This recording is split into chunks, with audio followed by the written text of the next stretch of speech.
Alrighty, UFC 246, the return of Conor McGregor after a 15-month hiatus from the octagon. I'll be honest with you folks, I did not watch the entire card for this event, but from what I hear, I did not miss much.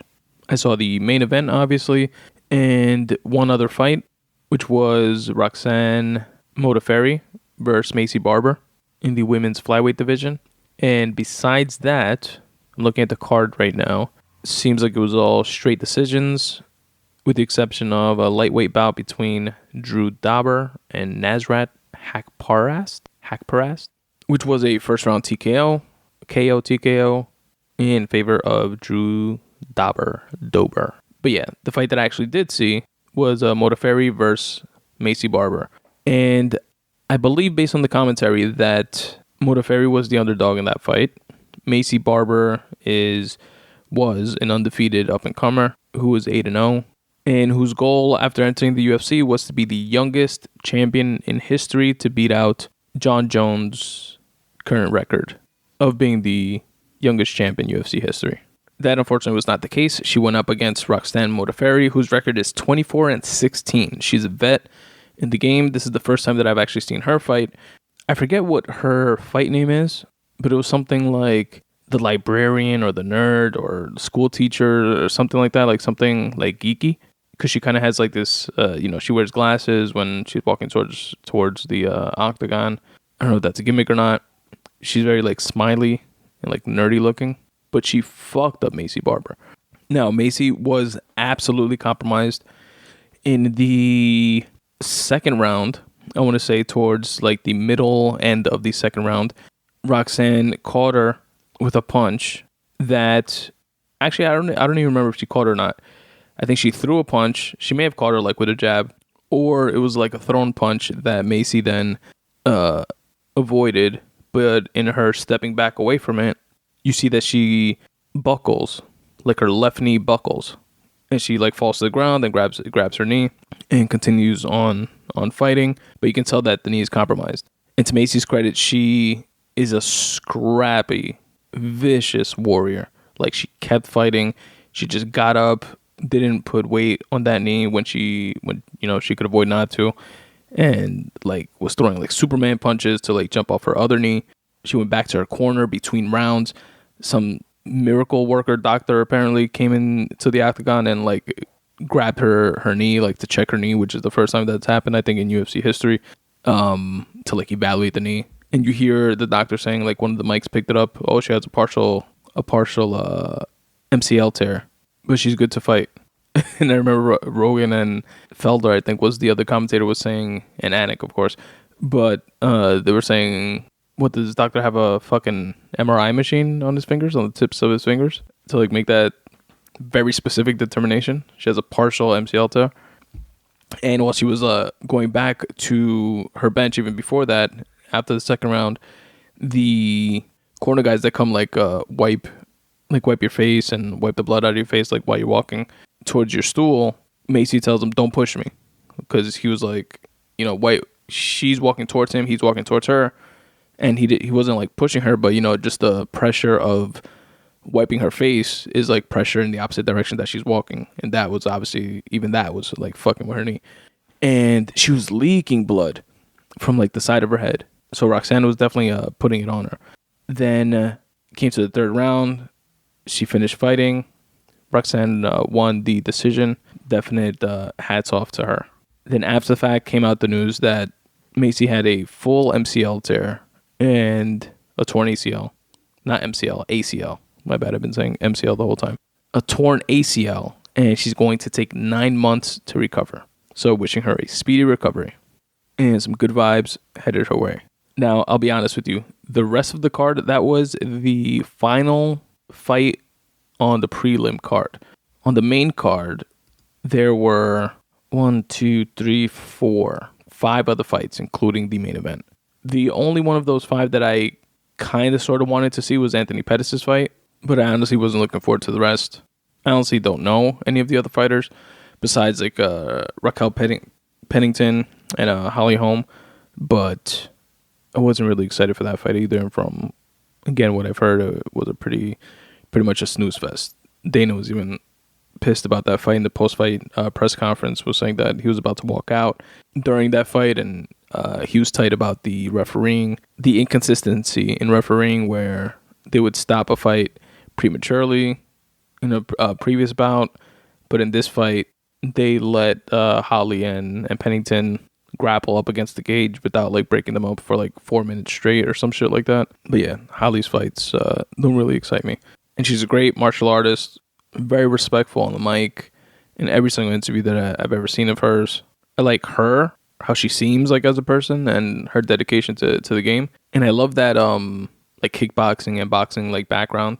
You know, she was a world champion boxer before starting MMA, but I don't know what it is. Like, I feel like her matchups, depending on the matchups that she has, and there's been a few like back to back, kind of like neutralize her. But anyway, I digress. The main event of the evening, Conor McGregor versus Donald Cowboy Cerrone. Everybody and their mother was excited about this comeback, and we were very curious as to what was going to go down. What type of Conor were we going to get? Because you have, the last time we saw him in the octagon, he held his own with Khabib for 2.5 rounds maybe. Then Khabib was just dominating thereafter and ended it in the 4th. And then we had like the whole melee after the fight with Khabib jumping into the crowd, and leading up to the fight, all the bad blood and Conor throwing the dolly into the bus, having legal troubles for that, and also for doing dumb shit. Like he was caught at a bar and he like smacked like this old guy that was talking shit, or like punched him in the back of the head. And there were reports about him having issues with like the Irish mob that was looking for him, and he seemed like unhinged. You know, he seemed like he was partying too hard, drinking too much, probably like doing blow. Like he had that type of like nervous energy about him. And, you know, the brash shit talking that, you know, blew him up in the first place, that we either love or love to hate. He had that, but it was like another element to it. It was like a spiraling out of control type of element, type of vibe, leading up to the Khabib fight and thereafter. Then things came out about, you know, him not really taking that fight seriously and not training as hard, and obviously all the partying and shit like that, which, you know, take with a grain of salt, right? If you lose, especially in the fashion that he did, you're going to say you had a bad training camp. It's a little more believable since he was like so in the public eye that we knew at least all the like partying and not taking shit seriously, that was all there to be seen. But not taking the fight seriously and not training as hard, only he and Coach Kavanaugh and their team know that. And in this fight, once he started doing the press run, it was a complete 180. We saw a very focused, very serious, still the Conor arrogance or cockiness, that air that he has, that like superstar type of quality, but without the shit talking, and very respectful towards Cowboy Cerrone. As spectators, we are in between like, this is different. Is this a good thing? Is this a bad thing? Does this mean he's like martial artist focused and on top of his game and doing this thing? Or is that like wild, in your face, brash Conor from before, like that whole persona necessary for him to do what he does in the octagon and be as great and reach the heights that he did prior to the Khabib loss? And then the fact on the flip side that he's coming back facing somebody like Cowboy. Most wins in UFC history. One of the most active fighters in UFC history. In the last year and a half, Conor fought once. Cowboy fought 11 times. Most fighters, a super active fighter, probably fight 3 or 4 times. Super active. Cowboy fought 11 times. Has the most head kick knockouts in the game. Has the most finishes in UFC history. So definitely no walk in the park. Now, the smart money says in this fight that if it finishes early, it's going to be Conor finishing it early. If the fight goes long, 3rd, 4th, 5th round, it benefits Cowboy because he's a slow starter and does better as the rounds go on. And on the flip side, Conor is known, or thought at least, to gas out as the fights go on. At least that's what we've seen with the Diaz fight. Diaz won. Even in Diaz 2, before he catch his second wind, you could see that, 3rd, 4th, those middle rounds, kind of losing steam. We saw it with the Khabib fight, Mayweather, but that's like a different animal. And what happens? Conor comes out, throws his signature straight left right away, out the gate, first punch thrown. Cowboy ducks it on some fast twitch fiber matrix shit, goes to take Conor down. Conor sprawls, stops the takedown, and they clinch. Then Conor starts kneeling down and ferociously standing up while slamming his left shoulder. Remember, they're clinching, right? Kind of like hugging. Slams his shoulder into Cowboy's face. Boom. Once. Does it again. Boom. Into Cowboy's nose. Breaks his nose. Does it again. Boom. Into Cowboy's eye. Splits his eye. Does it again a fourth time. Boom. While they're still clinched. Cowboy's losing it. With fucking shoulder blows. First time I've ever seen that. Then he catches Cowboy with a head kick. Cowboy stumbles off balance. Then Conor starts raining punches. TKO's Cowboy in 40 seconds of the first round. And the notorious Conor McGregor is officially back. My favorite part is that the respect for Cowboy, and it was mutual respect on both sides, still carried even after that, after the bout. Right there in the octagon, Conor comes back to him, kneels in front of him, gives him a hug. Cowboy's like disoriented. Conor's like telling him that it was shoulder strikes, it wasn't elbow strikes, because Cowboy thought it was elbow strikes for some reason. You know, super respectful. After the post-fight press conferences where Conor was saying that anybody can get it, Cowboy's grandmother, which raised Cowboy, is in the octagon, and she comes over and she hugs Conor, and Conor's like talking with her, having a moment, and they ask Conor like what he told her and stuff like that. In the post-fight press conference, he was just saying that, you know, she's an icon of the sport herself. Like, she's always at Cowboy's fights. She raised Cowboy, and he's like a good man, a family man, and a veteran of the sport. And just wanted to tell her what a good, you know, job she's done, or something like that. And that was pretty dope. That was similar to Tyron Woodley's mom, not grandma in this case, mom hugging Usman after their fight when Usman won the title, and telling him to keep his head up and, you know, keep his head on a swivel and be on point, because now they're going to be coming for him. And it's dope to see shit like that. Now, money-wise, Conor said, supposedly in an interview with Ariel Helwani, said that he's probably going to make $80 million off this fight, which is not the case. The math just does not add up. When I heard that, I was like, what the fuck?